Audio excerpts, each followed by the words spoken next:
ሰላም ጤና ይስጥልኝ ውድና ክቡራን ተመልካቾቻችን ከኢትዮጵያ ዜና አገልግሎት የዕለቱን ዜናዎች ይዘን ቀርበናል። በቅድሚያም አርዕስተ ዜናዎች። ታላቁ የኢትዮጵያ ህዳሴ ግድብ ኢትዮጵያ የተፈጥሮ ጸጋዋን በራሷ አቅም አልምታ መጠቀም እንደምትችል ያረጋገጠ መሆኑን የአማራ ክልል ርዕሰ መስተዳድር አረጋ ከበደ ገለጹ። በቅርቡ 21 የሞሰብ የአንድ ማዕከል አገልግሎቶች ወደ ስራ እንደሚገቡ የኢትዮጵያ ሲቪል ሰርቪስ ኮሚሽን አስታወቀ። የቢሾፍቱ ዓለም አቀፍ አውሮፕላን ማረፊያ ኢትዮጵያን የአፍሪካ ቁልፍ የአቪዬሽን ማዕከል እንደሚያደርጋት የገንዘብ ሚኒስትር አቶ አህመድ ሺዴ ገለጹ።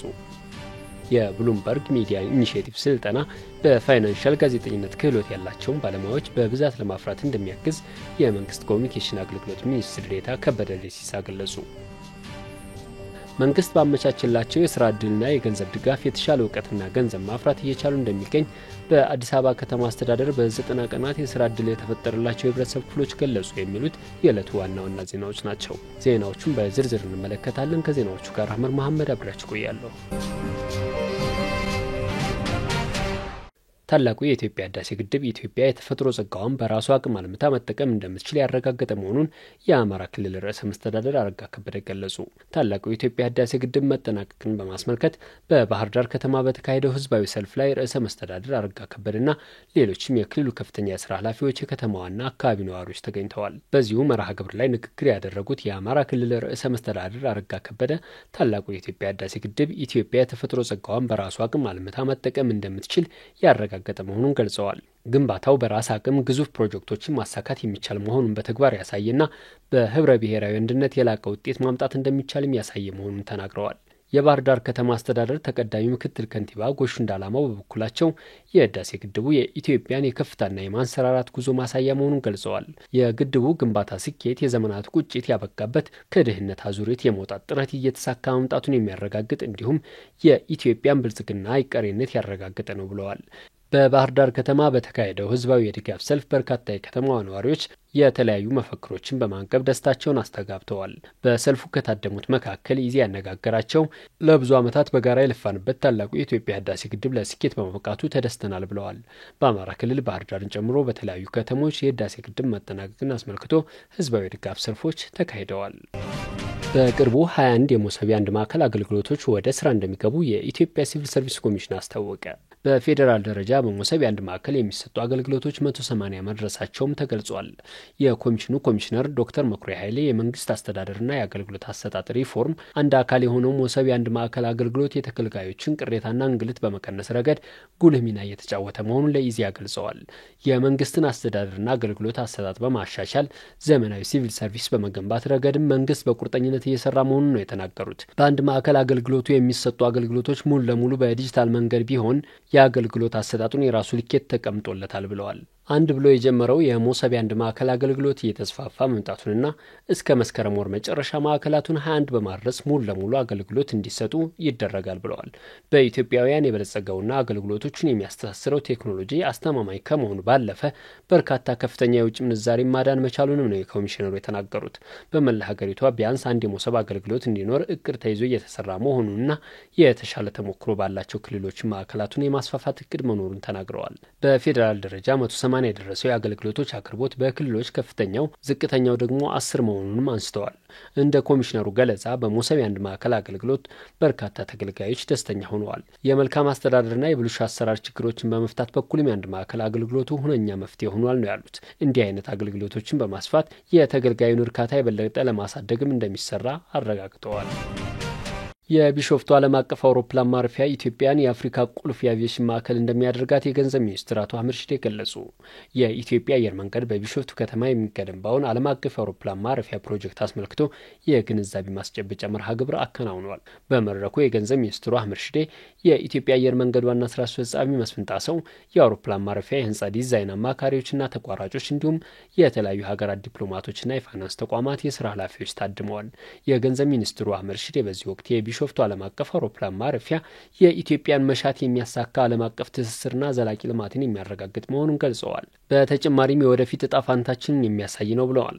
አውሮፕላን ማረፊያው ከመጓጓዣ አገልግሎት በላይ የሆነ ለትስስር፣ ለቀጠናዊ እድገት፣ ለቱሪዝም፣ ለአህጉራዊ አንድነት፣ ለማህበራዊና ኢኮኖሚያዊ ሽግግር ስትራቴጂያዊ መሪ መሆኑን አመላክተዋል። ግንባታው ሲጠናቀቅም በቦሌ ዓለም አቀፍ አውሮፕላን ማረፊያ ላይ ያለውን ጫና እንደሚያቃልልም ተናግረዋል። በተጨማሪም የኢትዮጵያን የአፍሪካ ቁልፍ የአቪዬሽን ማዕከል እንደሚያደርጋት አመላክተዋል። ሁለቱን አውሮፕላን ማረፊያዎች የሚያገናኝ ልዩ የፍጥነት ባቡር መስመር እንደሚዘረጋ ገልጸው ይህም ፈጣን የመንገደኞች አገልግሎት እንዲኖር ያስችላል ብለዋል። የኢትዮጵያ አየር መንገድ ዋና ስራ አስፈጻሚ መስፍን ጣሰው በበኩላቸው አየር መንገዱ አፍሪካን ከዓለም የማስተሳሰር ዓላማ በማንገብ ለአፍሪካውያንና ለዓለም አስተማማኝ አውሮፕላን አገልግሎት ሲሰጥ መቆየቱን ገልጸዋል። ባለፉት ዓመታት የቦሌ ዓለም አቀፍ አውሮፕላን ማረፊያ እየጨመረ የመጣውን የመንገደኛ ፍሰት ለማስተናገድ በርካታ ማስፋፊያዎችን ማከናወኑን ጠቁመዋል። በአሁኑ ወቅት በዓመት 25 ሚሊዮን መንገደኞችን የማስተናገድ አቅም ላይ መድረሱንም አመላክተዋል። የብሉምበርግ ሚዲያ ኢኒሼቲቭ ስልጠና በፋይናንሻል ጋዜጠኝነት ክህሎት ያላቸውን ባለሙያዎች በብዛት ለማፍራት እንደሚያግዝ የመንግስት ኮሚኒኬሽን አገልግሎት ሚኒስትር ዴኤታ ከበደ ዴሲሳ ገለጹ። ብሉምበርግ ሚዲያ ኢኒሼቲቭ አፍሪካ የፋይናንሻል ጋዜጠኝነት ሁለተኛ ዙር ስልጠና በዛሬው ዕለት ተጀምሯል። ስልጠናው የፋይናንሻል ጋዜጠኝነት ያዘጋገብ ክፍተት ለመሙላትና ኢትዮጵያ ወደ ካፒታል ገበያ የምታደርገውን ጉዞ ለማሳለጥ የሚያስችል እንደሆነ ተገልጿል።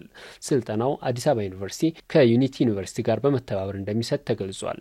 በስልጠናው ማስጀመሪያ መርሃ ግብር ላይ የመንግስት ኮሚኒኬሽን አገልግሎት ሚኒስትር ዴኤታ ከበደ ዴሲሳ፣ የትምህርት ሚኒስትር ዴኤታ ኮራ ጡሸኔ፣ የመገናኛ ብዙሃን ባለስልጣን ዋና ዳይሬክተር ዶክተር ሳምሶን መኮንን፣ የአዲስ አበባ ዩኒቨርሲቲ ተጠባባቂ ፕሬዚዳንት ዶክተር ሳሙኤል ክፍሌ እና ጥሪ የተደረገላቸው እንግዶች ተገኝተዋል። የመንግስት ኮሚኒኬሽን አገልግሎት ሚኒስትር ዴኤታ ከበደ ዴሲሳ በዚህ ወቅት እንዳሉት በኢትዮጵያ ካለፈው ዓመት ጀምሮ ሰፊ የማክሮ ኢኮኖሚ ማሻሻያ መደረጉን አንስተዋል።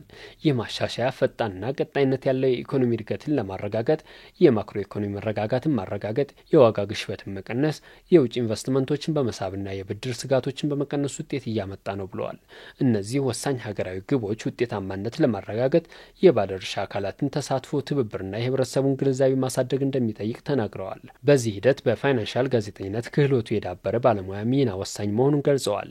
ኢትዮጵያ የፋይናንስ አካሄዶችን የሚተረጉሙ፣ የገበያ እድገቶችን የሚዘግቡና ለዜጎች ትክክለኛና ታማኝ መረጃ የሚያቀርቡ ባለሙያዎችን በብዛት ለማፍራት ያስችላል ነው ያሉት።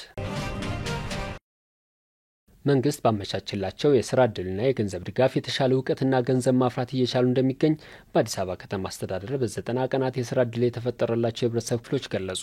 የስራ ዕድል ፈጠራ ትልቁ የመንግስት አጀንዳ በመሆኑ ይህንኑ ከግምት ባስገባ መልኩ የስራ አጥነት ችግርን ለመፍታት በትኩረት እየተሰራ ይገኛል።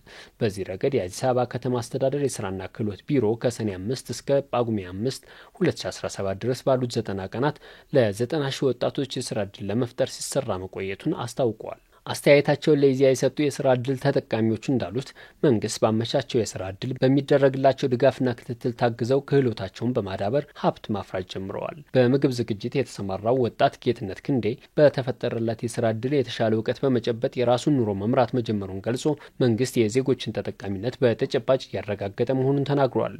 በከብት እርባታ ስራ የተሰማራው ወጣት ኤርሚያስ ደርቤ ስራው በርትተው ከሰሩ በአጭር ጊዜ ህይወትን ለመቀየር እድል የሚፈጥር መሆኑን የራሱን ተሞክሮ ነት በማድረግ ተናግሯል። መንግስት ባመቻቸለት የመስሪያ ቦታና ብድር በመታገዝ ራሱና ቤተሰቦቹን ከማስተዳደር ባለፈ ለአካባቢ ማህበረሰብ የእንስሳት ተዋጽኦ ውጤቶችን በተመጣጣኝ ዋጋ እያቀረበ ይገኛል። ሌላዋ በምግብ ዝግጅት የተሰማሩት ወይዘሮ ሸዋዬ ለጥ ይበሉ በበኩላቸው በተፈጠረላቸው የስራ ዕድል ደስተኛ መሆናቸውን ጠቅሰው በቀጣይ በርትተው በመስራት የተሻለ ገቢ በማግኘት ጥሩ ደረጃ ላይ ለመድረስ መወጠናቸውን ተናግረዋል። በምክትል ከንቲባ ማዕረግ የአዲስ አበባ ከተማ አስተዳደር የስራና ክህሎት ቢሮ ኃላፊ አቶ ጥራቱ በየነ በበኩላቸው መንግስት ስራ አጥነትን ለመቀነስ በርካታ ተግባራትን እያከናወነ ይገኛል ብለዋል። ቢሮው ከሰኔ 5 እስከ ጳጉሜ 5 ቀን ባሉት 3 ወራት ለ90 ሺህ ወጣቶች ስራ ዕድል ለመፍጠር እቅድ ይዞ ሲሰራ መቆየቱን አስታውሰዋል። ቢሮው በእቅድ ክንውኑ በ90 ቀናት ከ98 ሺህ በላይ ለሚሆኑ ዜጎች የስራ ዕድል መፍጠር ችሏል። ተመልካቾቻችን ዜናው አበቃ። ሰላም ቆዩ።